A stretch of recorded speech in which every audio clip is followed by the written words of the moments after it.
Hello everyone. आज हम discuss करने वाले हैं जामिया मिलिया इस्लामिया के course code BA honours Spanish and Latin American studies के बारे में डिस्कस करने वाले हैं। क्या एलिजिबिलिटी क्राइटेरिया है, कौन कौन से आपको टेस्ट देने हैं, फॉर्म्स के बारे में बात करने वाले हैं। तो एक एक करके हम इसमें सारी चीज़ें डिस्कस करने वाले हैं। मेरिट कैसे प्रिपेयर होएगी ये भी हम इस वीडियो में डिस्कस करने वाले हैं। तो सबसे पहली चीज़, इस कोर्स में जो एडमिशन है इस ईयर कैसे हो रहा है, CUET के थ्रू हो रहा है। अब CUET के थ्रू हो रहा है तो आपको कौन सा टेस्ट देना है, सिर्फ और सिर्फ आपको जनरल टेस्ट देना है। अब बहुत बच्चों को डाउट आता है क्या सर स्पेनिश लैंग्वेज का नहीं देना, नहीं।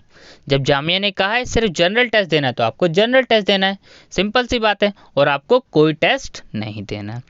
दूसरी बात, आपको फॉर्म्स, दोनों फॉर्म फिल करने हैं। सबसे पहले आपको CUET का फॉर्म फिल करना है और फिर आपको जामिया का फॉर्म फिल करना है, साफ यहाँ पर मेंशन है, ठीक है।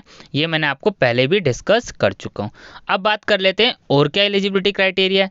क्या क्लास 12th में मार्क्स कितने हैं ये भी मैटर करेगा? हाँ, क्लास 12th के मार्क्स सिर्फ एक एलिजिबिलिटी क्राइटेरिया यानी एक minimum entry level, admission test के थ्रू ही होना है जिसके हाईएस्ट मार्क्स होंगे। लेकिन अगर आप एलिजिबिलिटी क्राइटेरिया फुलफिल नहीं करेंगे तब भी आपको एडमिशन नहीं दिया जाएगा, ये भी आपको ध्यान रखना है।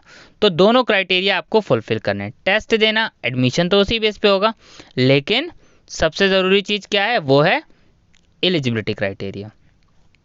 एंट्रेंस टेस्ट CUET के through, senior secondary school certificate और an equivalent examination with not less than 50% marks. तो यानी आपके अगर क्लास 12th में 50% मार्क्स हैं तो आप एलिजिबल है। 50% मार्क्स नॉर्मली हैं, नॉर्मली इतने होते ही हैं बच्चों को, तो ये तो नॉर्मल सा क्राइटेरिया है। अब फॉर्म्स फिल करने की लास्ट डेट क्या है?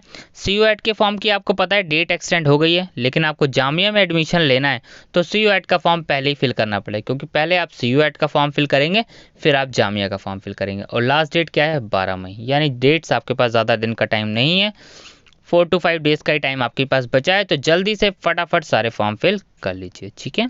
Thank you.